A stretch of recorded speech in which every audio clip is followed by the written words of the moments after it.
met his father, Doug Andrew. Now I'm excited to share with you an interview that I did with Emron Andrew, co-author of the book Millionaire by 30.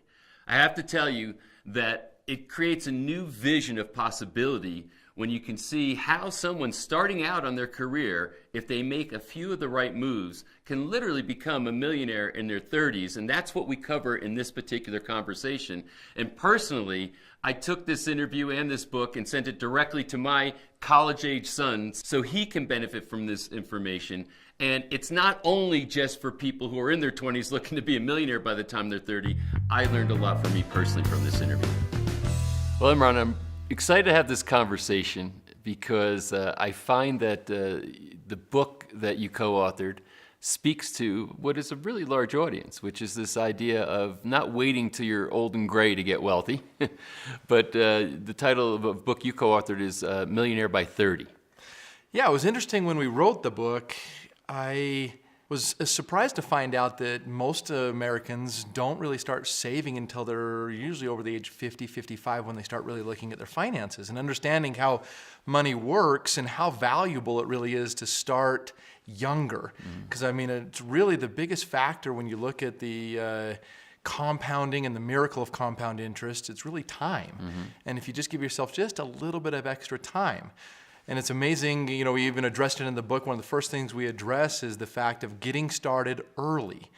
When somebody gets started early, they can start with 10 times less than somebody who starts even just 15 years later than them and end up with the same amount of money just for retirement alone. So is the concept of being a millionaire by 30, is that figurative or is that literal? Saying, hey, there's a path to literally becoming a millionaire by 30 for, I don't know if I want to say a typical, 18-year-old, let's say, but when would they start in order to hit that goal of being a millionaire by 30?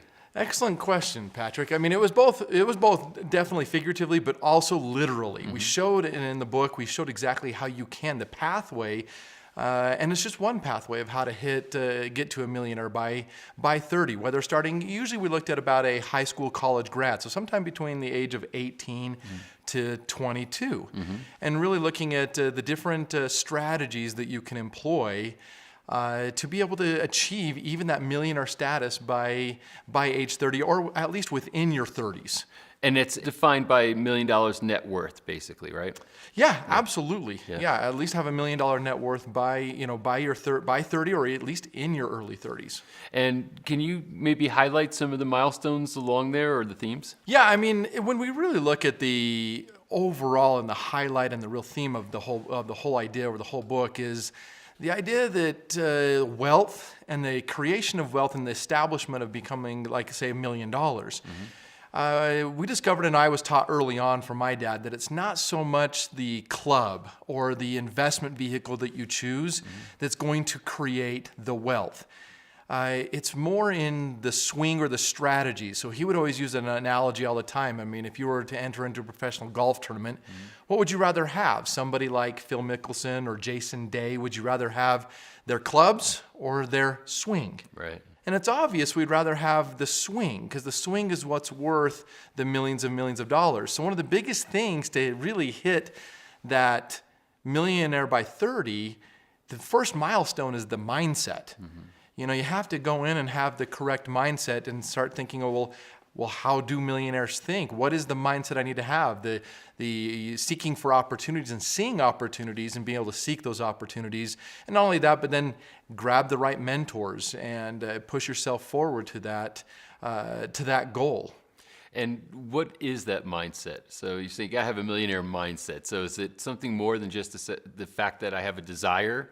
What are some of the elements of that mindset? Yeah, I mean, with the mindset of a millionaire by 30, I think the first thing comes with what you mentioned there, desire. It's hard to start anywhere without, first and foremost, that. You got to want it.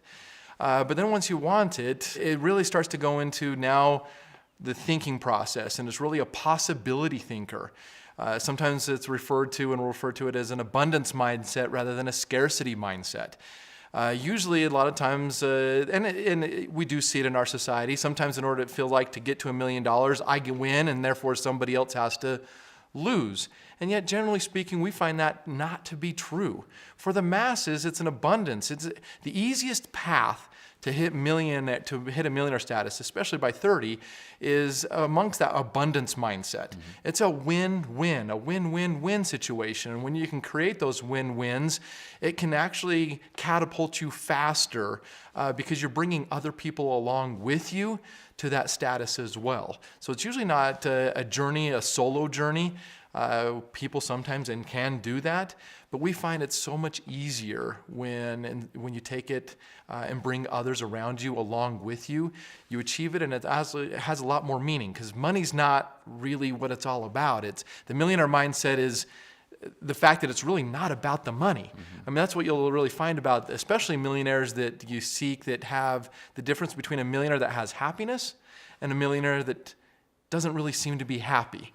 And you seem to ask them, and you find out it's not about the money. If they've been able to find purpose. So that's the next set of the millionaire mindset, is not only the abundance mentality, but also to have that additional insight that it's not just about the money. There's got to be a greater purpose that you're pursuing there, so that even if the money does come, it's not over. Right. It's not just a destination. It's a milestone along the way. Correct. So let's say that, all right, I got out of school, I'm 22 years old. I got a job, and maybe my job pays me roughly $50,000 a year. I'm going to try to keep my expenses to a minimum, as far as, paying rent and eating and all that kind of stuff. Maybe stay a little bit on the student level of a lifestyle. Right. So I have some excess cash flow from that check I get every other week. What do you recommend I do? How do I get on this path to become a millionaire in my 30s? We referenced, for example, like in Think and Grow Rich, Napoleon Hill really identified one of the first areas of getting wealthy financially, and that is pay yourself first.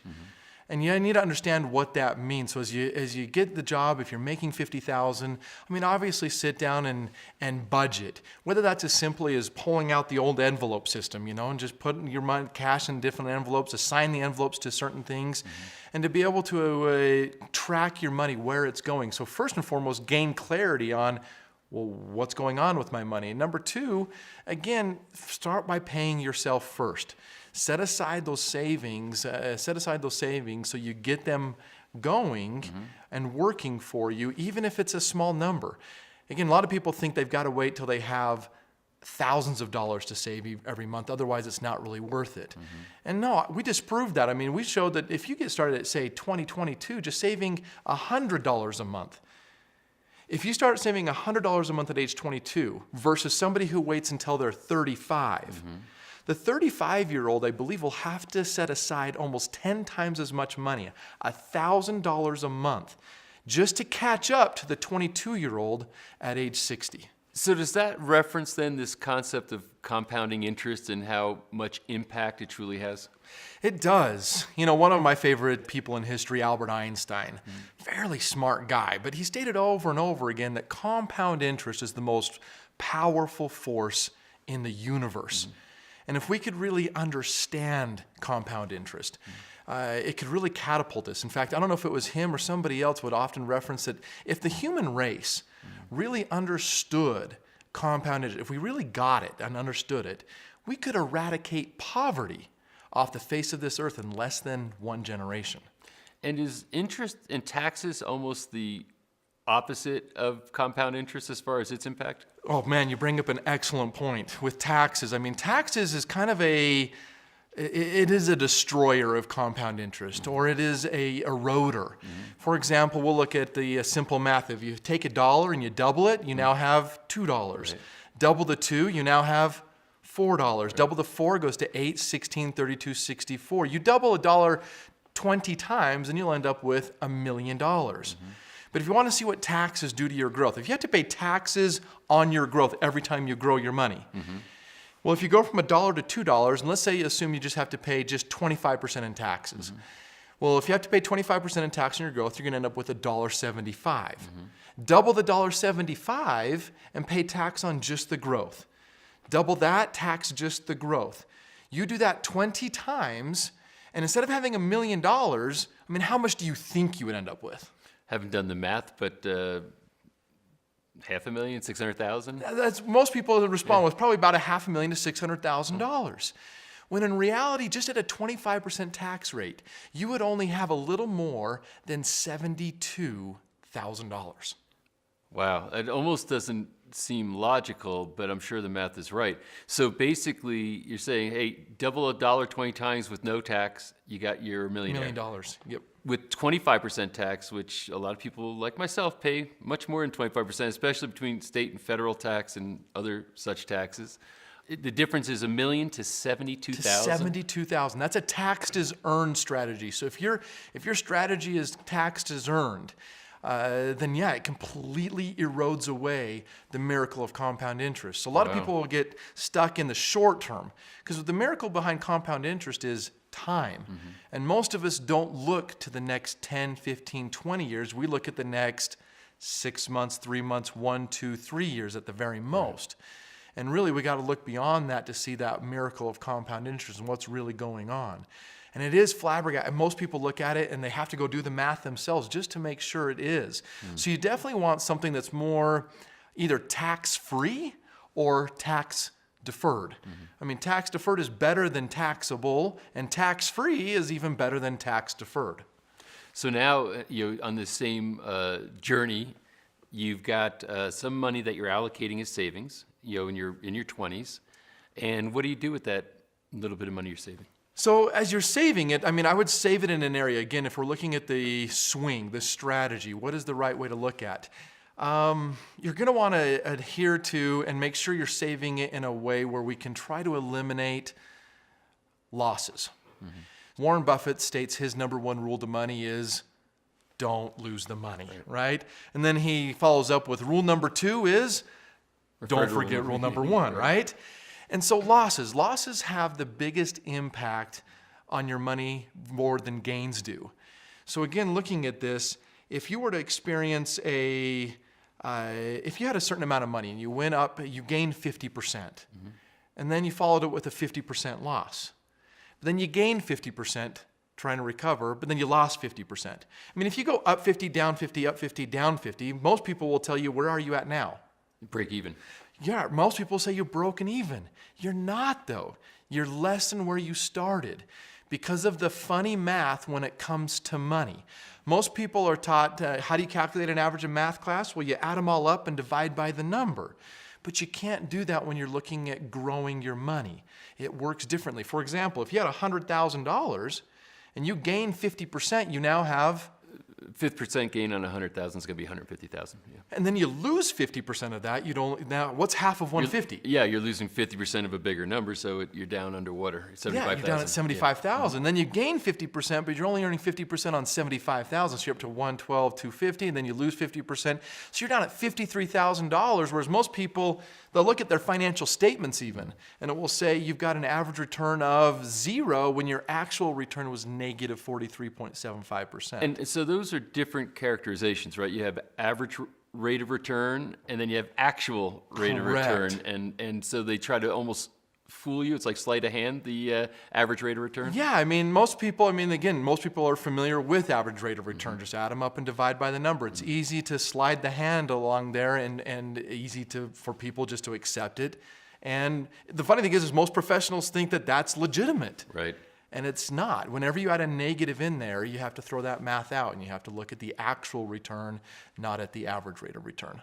So now, moving on that path further, any other things that that young people should consider, like anything in real estate or anything in any other aspects of investment or wealth accumulation? Absolutely. So again, along the lines of, just reverting back and finishing that with the losses, and where can I go where I can establish the compound interest and try to eliminate my losses? And that can be done through many different ways. Real estate is a great example. I mean, somebody can get into, a young person can get into a real estate. And in Millionaire by 30, we talk about this. Get into a piece of real estate because there's ways to optimize. When we look at that, we talk about optimizing the assets. And a lot of times people will silo their asset and not look at the entire strategy. The great thing with real estate is that you can really optimize real estate. And you can really do it through a millionaire mindset would be to look and seeing how can I safely create liquidity, safety, rate of return, and then maybe can I also create some tax benefits on top of this as well? And that's really the characteristics of a strong financial swing. Liquidity, safety, rate of return, and then finally, what are the tax benefits? If that's the filter I use whenever I look at anything. So if I'm going to look at real estate, for example, I'm going to look and ask myself, well, how do I maintain and establish enough liquidity with this piece of real estate? Meaning I don't want to put all of my cash into the real estate because then I lack liquidity. I can put some, you might have to have a down payment or something like that to be able to establish the piece of real estate. But if I tie up all my money, I've seen too many people that will jump into real estate, tie up all their money in there. The market may go down or rents may have to go down. They can't cover or they might have vacancies for rents, and they have no access to cash. There's a reason why people always say cash is king. Right. And it doesn't mean you have to have everything liquid. It just means you need to establish and maintain enough liquidity. With that liquidity brings flexibility. There is still an abundance of opportunity in America. And you look at the opportunities in America and around the entire world, and who is it that seems to be the people who always seem to be able to get the opportunities? People have cash. People with access to cash. Yeah. And that's why we look at liquidity. You can still own the asset, but don't necessarily tie up all of your liquidity in the asset. So sometimes you look and say, how do we leverage? But if you leverage the asset, maybe through a mortgage or through some type of loan, so you maintain liquidity, you must have discipline. So a lot of times we'll even teach there are ways to create tax-free contributions to your strategy, tax-free growth to your strategy, tax-free access to your strategy, and tax-free distribution or transfer to your strategy. And this would be maybe like overfunding a life insurance account. Is that one way? It is. Well, a life insurance account, for example, and I often refer to that as even as Section 101A, money going into a plan like that does typically have to go in with after-tax dollars up front. So a lot of times I'll try to just show people like 4 phases of retirement planning: a contribution phase, a accumulation phase, a distribution phase, and a transfer phase. When you're looking at this, we'll often look and say, first and foremost, out of the 4 phases, contribution, accumulation, distribution, and transfer, well, what's the most important phase? Well, all of them, I guess, right? You would think, yeah, you're going to look at all of them, but if we want to isolate just one, we always attach the question, why? If you want to discover, like, what's the purpose, or ask yourself, why? Why am I saving my money? Why am I growing my money? Right. Is it so that someday I can access my money? So if that's the reason why we're doing this, then we want to make sure your distribution phase is as healthy as possible. I mean, if your focus is, no, I'm trying to pass on as much money as possible, then that's the transfer phase. No, all I care about is growing my money. I don't care about accessing or I just want to grow. Well, that would be the accumulation phase. But for most of us, we're saving our money and growing our money so that someday we can enjoy it, right, that we can use it. So we want to make the distribution phase as healthy as possible. And the first step to do that is, again, focus and protect, for example, your compound interest. The accumulation phase actually has the biggest impact on your distribution phase. Right. So you protect that from taxes and from losses first. Then we look at it and say, do you want to protect the contribution phase or the distribution phase? And maybe the better clarity would be, if you were a farmer and given the choice in the springtime, when you go to buy your seed in the springtime, would you prefer to avoid the tax on the price of the seed and then have to pay taxes on your entire harvest in the fall?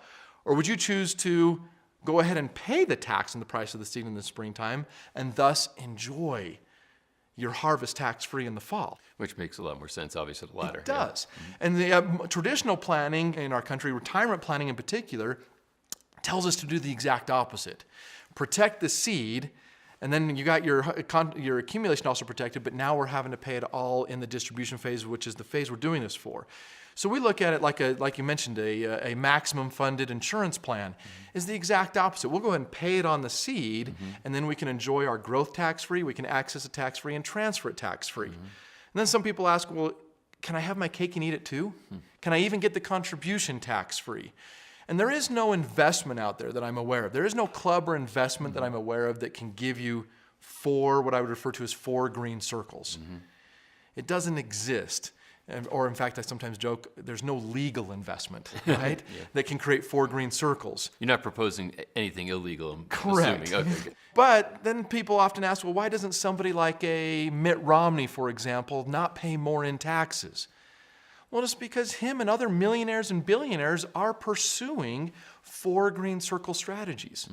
It's not an investment. It's combining your swing. It's all found in your swing. Can you combine different strategies together and effectively create 4 green circles? And you can absolutely do that with real estate. When you incorporate real estate and other strategies together, you can effectively start creating 4 green circles, which can really supercharge your strategies in retirement. But the big thing that I always say, a caveat with that, is that takes discipline. Right. The biggest thing, if you're going to pursue that mindset, and that's one of the parts of Millionaire Mindset, is it's discipline. You've got to maintain financial discipline. Well, and I have to imagine that's one of the big challenges for younger people. You know, you're in your early 20s. You know, you've got a lot of maybe ambition, but also a lot of appetite for experiences. So it's tough to get that discipline. But I have to also imagine, especially in regard to saying, hey, this is probably the lowest tax you're ever going to pay is when you're starting out. Yes. And that if you had just a little discipline to put some money away while you're paying low taxes, pay the tax, and like you said, fund a life insurance account where you can accumulate cash and then be able to get it later tax-free. It sounds like a pretty optimal strategy if you have the discipline to do it. It is, and it doesn't take a lot. All it is again, setting yourself up front with some type of a commitment. And so we talk about different ways to be able to either, if you're self-innate discipline, fantastic. If not, what are some different strategies to help you create that discipline? And the funny thing is one of the greatest ways to create discipline is through real estate. Yeah. Because somebody will buy a piece of real estate, and the one thing they're never going to miss every month is the payment. Is the mortgage payment. And so you can create that discipline there, and by using that discipline, you can actually reroute that discipline or reroute that payment and continue to make the payment, but move some of the money back out of the real estate, some of that liquidity back out of the real estate, take jurisdiction of that and put it to work for yourself. So it sounds like you're just in a quick recap on this, is that, okay, I'm just out of college, I make some amount of money, I have to make sure that I budget so I can put some extra money into an account like is it the proper term, overfunded life insurance, or how do you characterize that? Yeah, there's lots of different terms for it. We either say overfunded, or I like to refer to it as maximum funded, okay, to make sure it's not just over, it's the max. Yeah, the max you could put in there, which means that there's some coverage on your life, but when you're 22, that's going to be really cheap. But then the excess cash that's in that account is it's liquid, it's accessible, it's safe, and all those other good things, and interest can compound on it, and you get it out tax-free. So if I'm repeating everything you said, I think I got that right. And now, once I accumulate some money and I can find a way to get into a real estate holding along the path, I want to do that sooner rather than later. I'm sure there's a lot of caveats around that, but just as a general theme. And then at that point, if I do these disciplines, I have an opportunity to maybe become a millionaire by 30 or in my 30s. Absolutely. Yeah, so I mean, the pathway we showed in the book, for example, is just that. Get your savings established. Get it going, and we did it inside of a maximum funded insurance policy. And as soon as you get some liquidity established, yeah, you can access and leverage that liquidity. Access it, and in the book we show going out and picking up a piece of real estate. And in college, we actually even show the young kid still in college, instead of paying rent, why don't we figure out how we can buy and rent your other rooms to your other roommates, so they're paying you rent, and you're getting, you're kind of getting your rent even potentially for free sometimes, right, but more importantly, you're also getting the appreciation of the real estate while you're in college. Smart. So now, let's talk about the undisciplined 20-something that is now 50-something. All right. So the all too common scenario. The all too common scenarios you cited. That's painfully common, that people are now thinking, oh my gosh, I started too late. I didn't have the benefit of maybe compounding some interest along the way with a little bit of savings, and now we're in our 50s, and I might have more past than I have future at this point. What am I going to do to try to make up for lost time? Well, luckily with our society today just living longer and longer and longer, the centurions are the fastest growing section of society today. So 50 is really the new 20, right? I mean, you still got so much time. It's not so much that at 50 we only have 15 years left of our life anymore. At 50 we still have 50 years left of our life. Right. So even at 50, it's never too late. It's never too late because, again, it's all in the swing. You can get started and get going at any age because the principles, when we look at financially and financial success, again, we go back to the swing and go back to the principles. The principles are truth, and they're truth whether you're at 20 years of age or whether you're at 50 years of age or whether you're 70 years of age. And so if you establish your financial strategies or your financial pathway, and if you establish it principle-based, you're going to succeed because it's based on principles and not based off of the roll of the dice. Am I going to get lucky here? Is this going to be the investment that goes big for me? Right. Don't leave it to luck. Put it back to the principles. And even at 50, I mean, there's a way to get it turned around, and within 20 years, between 50 to age 70, you're ready. You can retire comfortably. And I think, so the same principles sound like they would apply as far as no matter what age you're starting. And at 50, you're likely you have more income than you did when you were in your 20s, so that can help make up for lost time if you could be a little bit disciplined on your lifestyle. Absolutely. Like I said, I mean, again, most young people tend not to get started because they don't think it's worth to get started with just $100 or a couple $100 a month. But if you're not going to get started till you're 50, you're exactly right. Most of the times at age 50, you can start saving the thousands or tens of thousands of dollars a year or whatever it may be.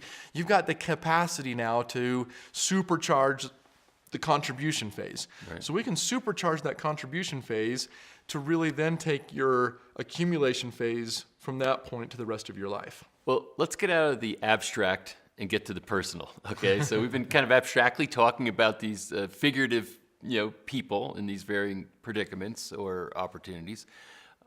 What's your story personally? So how did it go for you, as far as your trajectory from school into business life? I started all with family and with my dad, having him as a mentor and as a coach, kind of hearing some of the things and being around it from a very early age. And in fact, while I was in high school, I enrolled into a program called the Academy of Finance. So it's a college courses and a college pathway you can take and start while you're even in high school. And that really started to wet my whistle a little bit more about the topic of finance and money and entrepreneurship. And it wasn't really until, though, I was about 21. At about 21, I started working a little bit closer, side by side with my father.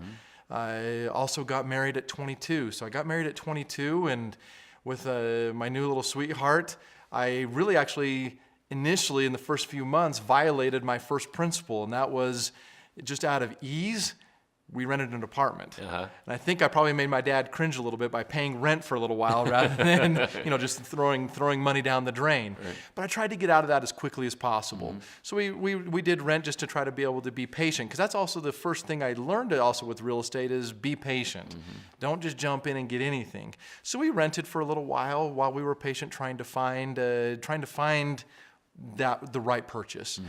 And my problem was that I had lived for 2 years prior to that in Japan, came home, I had no job history, I had no credit history. Therefore, how in the world was I supposed to qualify for a loan to buy a house anyway? I mean, I go in to talk to a mortgage company, and they're going, well, who are you? Well, so you got to follow all these rules. And so by following all the rules, you typically would think it's not possible. That's not what my dad taught me, though. Be a possibility thinker. So I think one of my first real ventures was really figuring out how to buy a house with no money down, no credit history, and no long-term job history. Did you figure that out? I did. Wow, you're a hero. And so one of the first things I had to do is I had to go ask some people that had done it before me. Right. Obviously, the first person I asked was my dad, and he talks about within the family taking a withdrawal of intellectual property or intellectual knowledge from the family bank. So I took a withdrawal of intellectual knowledge. I also read up on some other books, different strategies on how to do this, and understood that there wasn't just one simple way to do this. The real key behind it was it's possible, and you've got to be creative. And I started going out, and you can't get discouraged, because the first home I went on, We found it, we loved it. We thought it was the perfect home across the street from the elementary school, great neighborhood. Our hearts are set on it. And the problem is if you start to set your heart on a piece of real estate, you'll do anything you can to get it. Right. But trying to do that one with that scenario with that particular seller just didn't work. So I failed at my first attempt. But then I, picked myself back up and immediately go back out again. We found another home just as good, maybe even better. And this time it totally worked. Talk to the sellers, we talked through it on being able to purchase it from them on a contract. So I purchased the first home from them on a contract with no money down. Looked at them and, my first question to them was, well, if I gave you a down payment on the home, what would you do with that money anyway? And their response was, well, you know what, we're really earmarking this money for our daughter's college education. And she's a sophomore in high school right now, so we don't need the money for a couple of years. And I said, so where are you going to put the money? And they said, well, probably in a bank account or CD maybe. And what kind of interest rate are they paying right now? Well, at that time they were even paying 2 or 3. Right. So 2 or 3. And I said, well, how would you like 7? And they said, well, where are you going to get 7? And I said, well, in an asset you're really familiar with, right here. Just leave it right here in the house and allow me to pay you the 7%. And so and it really worked. So I had to find where it would be a win-win. It was a win for the sellers and it was a win for me. And that was my first real breakthrough on understanding when you create win-wins, both of us can pursue better financial goals. So that was my starting point. And then jumping into that and pursuing that further with my career with my dad and everything else, and things started to expand and explode from there. Well, what's interesting in that story, which is telling, is that you had to, as you said, you had to believe in the possibility of it and be creative, right? Because if you said, "Oh, this is all bull. Nobody really makes those kinds of deals," then it would have become a self-fulfilling prophecy. The first deal didn't work out. See, this doesn't really work. That's just all fantasy. But because you actually believe that that deal is out there and you have to just be willing to go through enough no's to get to the yes, you found that deal. And it makes a lot of sense because it's just a matter of what you're after and what the seller's after and having that match up. And they ended up with better interest on their money than they would have gotten otherwise, and you ended up in a house. Exactly. And that was what I felt like the universe responded. When you create that win-win, all of a sudden there was this synergy, and you could now apply that to everywhere else. And so I started applying it in my career, and I applied it in my first partnership, my first entrepreneurial business that I started, and it just started to see things really grow from that standpoint. Well, Emron, I think, first of all, it's really important that people have this sort of optimism and can-do, from the capitalistic perspective, but it's a morally virtued capitalistic perspective of win-win. And the idea of saying, hey, just because you're starting out and you're not making a lot of money doesn't mean you can't aim at these types of things and make them happen. So I think you're a living example of it. Your book certainly lays it out, and you really, I think, contributed a lot of value here by explaining all these experiences with us. So I thank you for that. Patrick, thank you so much. I appreciate the opportunity to be able to share and hope that people can see possibilities in their lives. The opportunities are abundant, and to maintain that abundance mentality as the secret to their success. That's great. Well, thanks so much. Thank you. With myself and the entire crew that was around me during this interview, even though none of us were in our 20s, what I have to tell you is we got a lot out of this because we certainly have more than 10 or 20 years in front of us to apply this wisdom, and I hope you will.